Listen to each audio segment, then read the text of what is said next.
Assalamualaikum warahmatullahi wabarakatuh. Alhamdulillah wassalatu wassalam ala Rasulillah wa ala alihi wa sahbihi ajmain wa ba'du. Saudara-saudara sekalian yang berbahagia.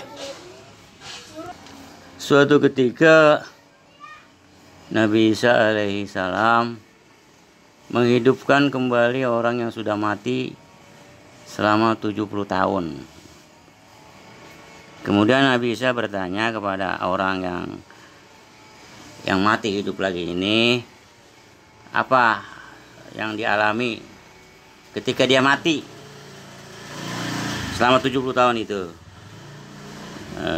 Ini perkiraan saya nggak terlalu sekali. Kalau mau tahu, kalian baca aja di Fi Jilalil Quran, tafsir Quran, Fi Jilalil Quran, apa jilid 1 apa jilid 2 itu ada adegan seperti itu. Nabi Isa membangkitkan kembali orang yang sudah mati dengan izin Allah tentunya ya, bukan karena dia Tuhan. Dengan izin Allah. Ini kan mukjizat ya, mukjizat Nabi Isa antara lain menghidupkan orang mati. Ini agak menyebar sedikit ya, agak membias sedikit tentang mukjizat gitu. Sebenarnya mukjizat ini supaya orang itu atau kita manusia itu menyadari gitu, bahwa Tuhan Allah Subhanahu wa taala itu Tuhan yang esa gitu. Bukan yang 2, 3 atau musyrik ya. Tuhan yang esa Allah Subhanahu wa taala gitu.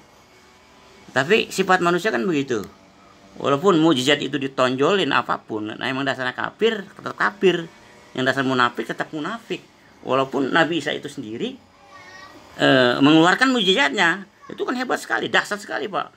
Orang mati udah 70 tahun di dalam kuburan bisa dibangkitkan kembali dan hidup gitu. Jadi dalam tafsir ini diceritakan kenapa Nabi Isa itu tahu 70 tahun dia mati. Jadi dia ada dialog pertanyaan gitu. Anda ini meninggal udah berapa tahun kan gitu, bahasa ulunnya begitu. Dijawab 70 tahun gitu. Ini kan dahsyat sekali mukjizat. Orang mati 70 tahun bisa dihidupkan kembali oleh Nabi Isa dengan izin Allah tentunya, yang mukjizat. Tetap aja orang kafir tidak mau mengikuti Nabi Isa gitu. Malah Nabi Isa mau dibunuh gitu. Dan sekarang mau dijadikan Tuhan lagi. Nanti misalnya Nabi Isa turun lagi ke bumi, itu maksudnya apa begitu? Untuk mengkoreksi kesesatan umat manusia yang menganggap dia Tuhan. Emang dia ngomong bahwa dia harus minta disembah kan begitu. Ini kembali kepada mukjizat tadi Pak. Apa pengalaman atau hal yang dahsyat selama kamu itu meninggal atau mati di alam barza itu selama 70 tahun? Ada satu gitu. Satu itu diceritain.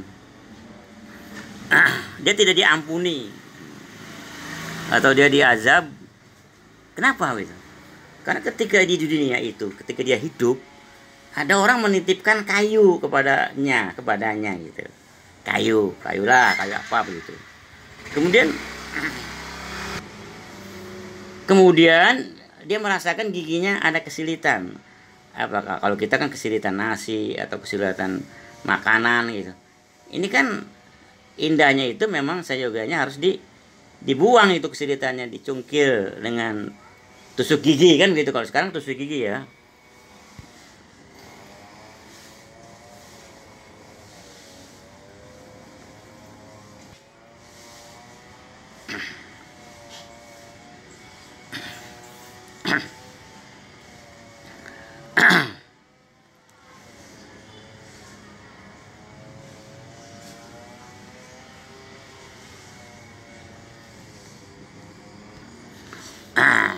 Tadi udah saya ceritain nggak soal tusuk gigi.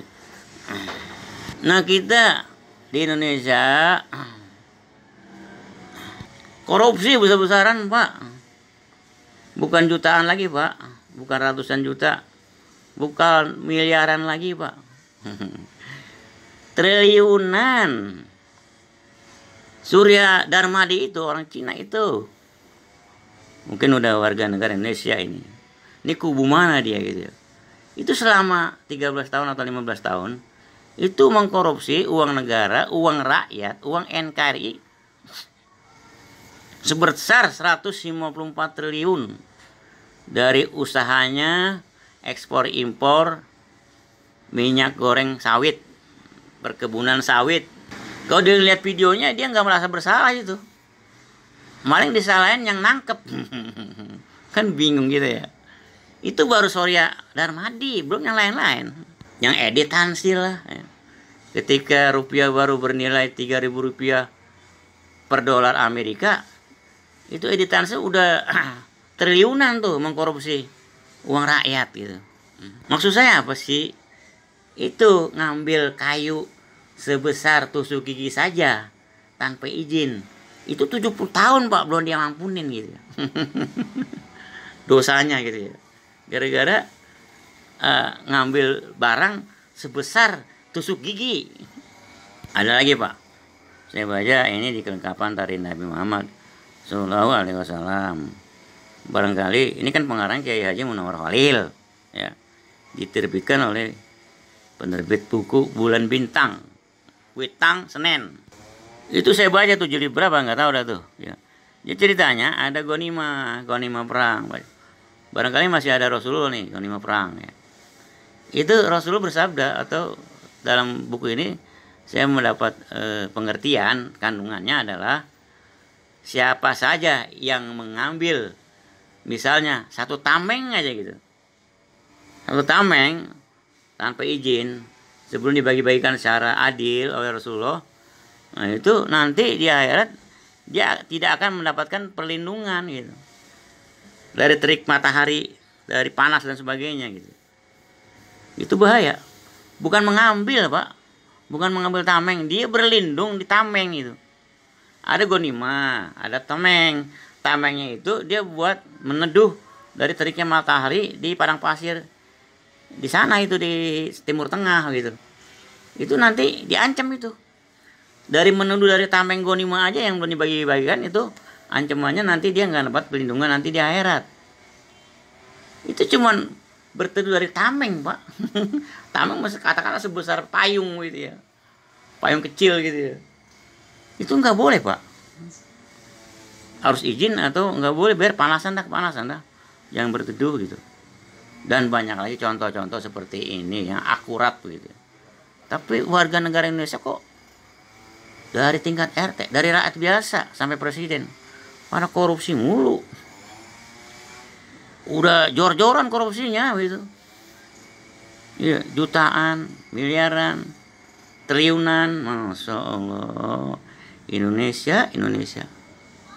Nah kemudian kita misalnya siapapun gitu. Ngambil barang orang berbentuk apa? Daun orang. Kita satu daun misalnya satu helai kita ambil, kita potes, kita hancurin, kita buang gitu. Itu nggak boleh Pak. Ngambil bunganya, bunga melati misalnya. itu harus kita minta ampun Pak. Minta maaf kepada yang punya pohon melati gitu ya. Kalau kita punya duit kita beli itu pohon melatinya ya. Begitu juga barang-barang lain, apa itu meja, apa itu kursi, apa itu kayu, apapun begitu. Kalau kita tahu itu bukan barang kita kembaliin. Kalau terlanjur kita ambil, kita kembaliin lagi gitu. Emang resikonya malu. Ya biar nggak apa-apa malu. Yang penting kita udah terbebas. Kita minta maaf kepada yang punya. Karena semua ini kejadian ini karena takdir Allah. Bukan kemauan kita pada dasarnya. Kita cuma wayang. Kita disetir oleh dalangnya, oleh Allah Subhanahu Wa Taala gitu. Tapi kalau kita pakai syar'i, rel Islam, kita kembaliin tuh sesuatu kita yang ambil dan kita minta maaf ya manusianya yang pada yang punya. Dan biasanya di situ ada hikmahnya Pak, kita dibayar lagi sama dia dengan kebutuhan kita yang paling lebih pas daripada yang kita ambil gitu. Wallahu a'lam bishawab. Mudah-mudahan ini berguna buat orang-orang yang suka laptop ya, yang suka berbohong, hal-hal kecil dia bohong gitu. Dianggap itu nggak penting itu, nggak boleh berbohong ya. Dapat duit 300 dibilang 200, dapat 200 dibilang 300 ya. Maksudnya apa sih gitu ya. Ada pertemuan kita hadir dibilang nggak ketemu, kita tersesat dan sampai gagal, itu kan bohong. Padahal ketemu, kita rapat begitu. Itu seolah-olah pembohongan itu seolah-olah nggak penting Pak. Ini nggak prinsip sangat tidak boleh seperti ini gitu. Kalau yang kecil aja bohong, berarti yang besar juga kita bohong gitu. Karena yang besar itu lebih banyak lagi hilapnya. Kalau duit misalnya cuma 50.000 kita bohong, apalagi yang jutaan Pak, yang 5 juta, yang 10 juta dan sebagainya, itu bisa lebih bohong lagi kita karena godaannya lebih tinggi lagi. Klepto begitu juga, orang kleptomania itu. Barang-barang orang diambil karena dianggap elok, unik dan sebagainya, walaupun gak berharga, tapi kok diambil gitu. Mengapa sih diambil? Digunain juga kagak, paling dia koleksi gitu. Nah, hal seperti ini jangan dianggap gak penting. Ini penting. Bahaya contohnya tadi tuh orang ngambil buat nyodok makanan di giginya yang kesilitan, cuman sebesar lidi gitu ya, sebesar toothstick ya, sebesar tusuk gigi. Itu sampai 70 tahun Pak dosanya. Apalagi yang bohong-bohong besar ya. 200.000 dibilang 300, 300 dibilang 200, bla bla bla bla. 800 dibilang 500 ya. Yang mana yang benar gitu. Maksudnya apa sih? Jadi prinsip-prinsip ini selalu dilegalkan oleh, akhirnya dilakukan terus sampai mati. Ini bahaya Pak. Nggak boleh bohong seperti itu pun. Itu penting kan, tidak ada sesuatu yang kecil itu yang sia-sia bagi Allah Subhanahu wa ta'ala, di mata Allah Subhanahu wa ta'ala. Itu namanya pembohongan publik. Membohongi diri sendiri dan membohongi orang lain. Dan Allah itu ada gitu ya. Semoga ini menjadi nasihat buat kita semua. Jangan sembarangan korupsi. Ya Allah, mau jadi apa sih? Korupsi mulu. Emang gak ada alam barja, gak ada akhirat. Gak ada ganjaran, gak ada balasan, memang gak ada. Wassalamualaikum warahmatullahi wabarakatuh. Ya, itu tadi bahwa alhamdulillahirabbil infana bimalakana. Ya, itu tadi bahwa alhamdulillahirabbil infana bimalakana. Kita lanjutkan yang lain ya. Silakan menyimak. Kita lanjutkan lagi Pak. Jadi ketika saya usia 37 tahun, kita warming up dulu ya. Saya ringkih. Up. Lemah saya. Kemudian setelah saya latihan beberapa bulan olahraga napas, sistem olahraga yang sangat penting ini, saya sudah tidak ringkih lagi. Setiap tahun tidak lagi langganan sakit demam, flu, influenza, 3 hari 3 malam tanpa bisa bekerja. Juga tidak langganan lagi seperti itu setiap tahun. Walaupun tertimpa hujan atau panas atau gerimis atau dingin dan sebagainya, saya tidak ngapa-ngapa. Bilang saya harus ngomong lagi pada suatu saat ketika usia saya 37 tahun. 31 tahun yang lalu Pak. Sekarang saya kan 68 tahun. Tapi pada usia saya 37 tahun, 31 tahun yang lalu, orang lain yang sama-sama saya sama-sama jalan, sama-sama ngobrol, nggak dibilang gitu ya. Walaupun usianya sama atau muda. Tahan.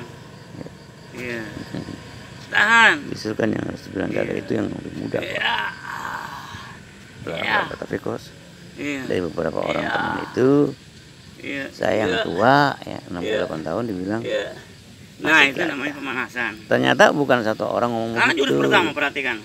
Ibu-ibu, bapak, orang tua. Tarik nafas. Itulah kenyataan. Faktanya begitu gitu. Lepas.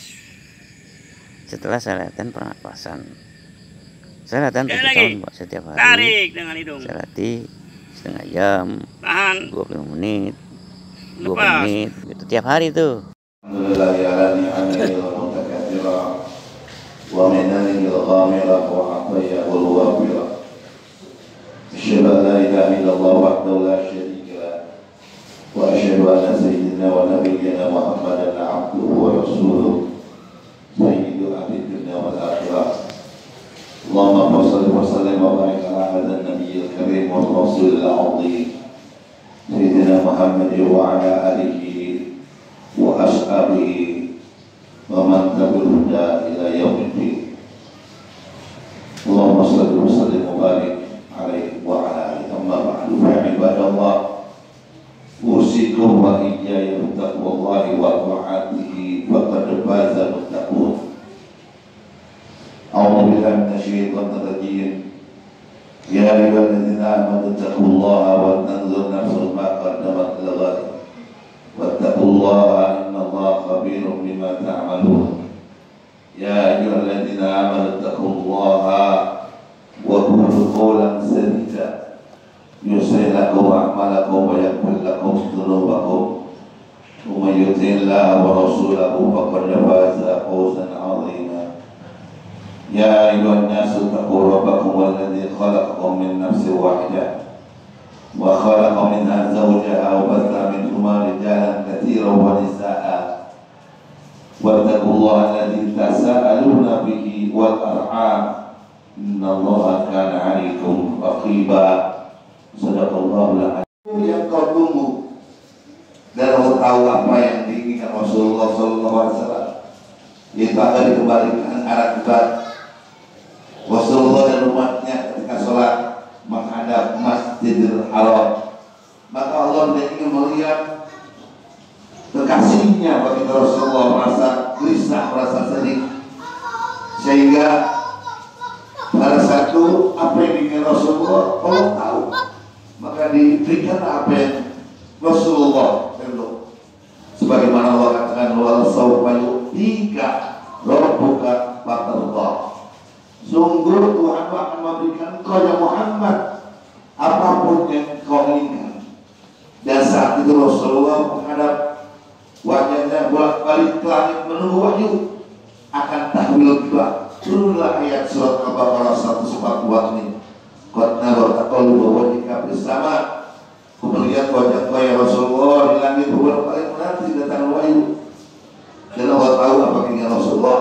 Maka saat itu turun ayat fawalli wajhaka syatral masjidil haram. Maka mulai saat ini Rasulullah dan umatku silakan kau hadapkan arah salatmu ila masjidil haram wa haitsu ma kuntum fawallu wajhakum syatra. Dan di mana saja kau berada ya Rasulullah, maka hadapkanlah wajahmu itu menuju Masjidil Haram.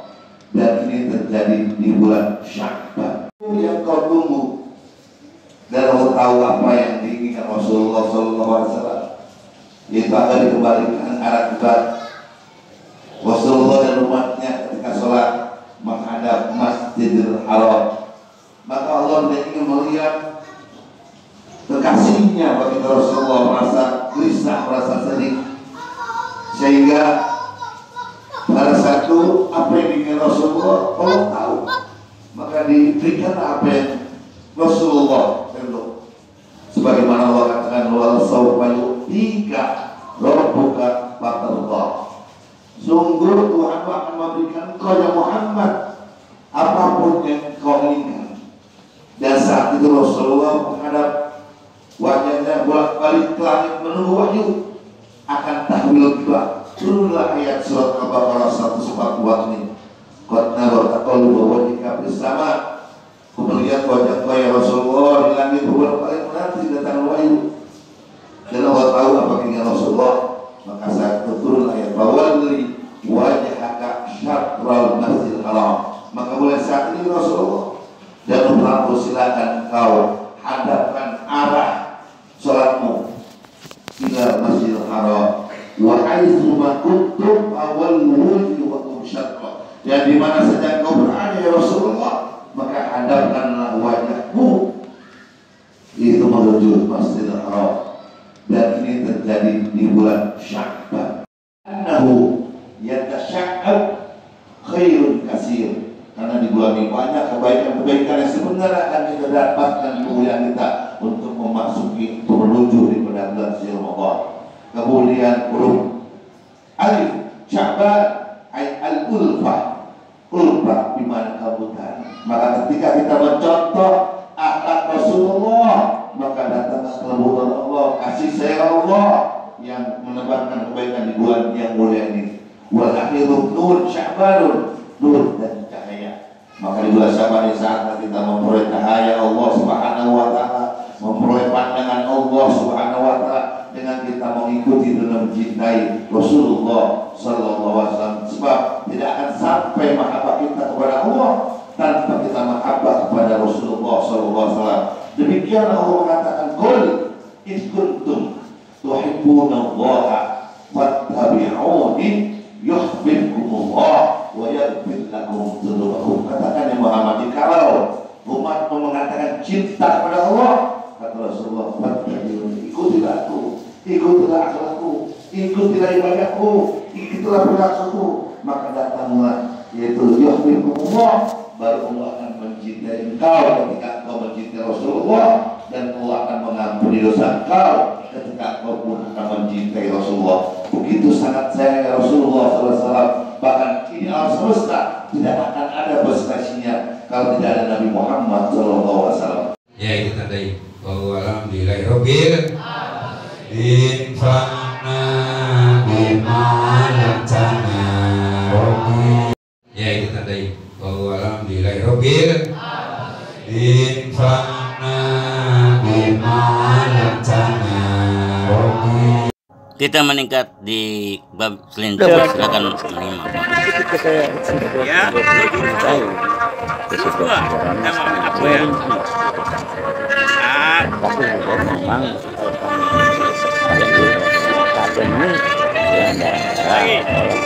ya rutin. Sebentar, ini lebih baik. Ada gangguan tadi? Daripada 1 jam habis jam-jam.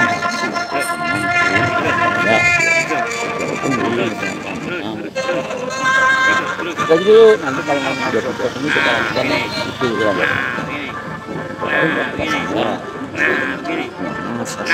Ini sekemampuan namanya ya.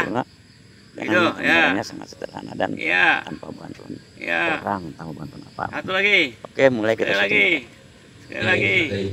Nah, ini begini. Nah, begini. Begini. Begini. Begini.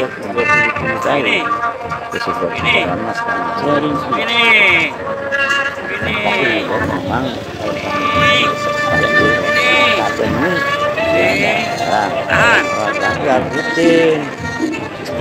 Sebentar, 2 menit atau 5 menit. Lebih baik intinya daripada 1 jam habis jam-jam. Nah, itu jurus pertama berarti kan. Jadi nanti kalau mau ada podcast ini kita lakukan itu ya. Tarik nafas. Kita sampai finish. Sekemampuan kalau kurang sempurna karena memang kameranya sangat sederhana. Sekali lagi. Tanpa tarik dengan hidung. Orang tanpa bantuan apa. Oke, mulai kita syuting ya. Ya, itu tadi Lepas. bahwa alhamdulillahi rabbil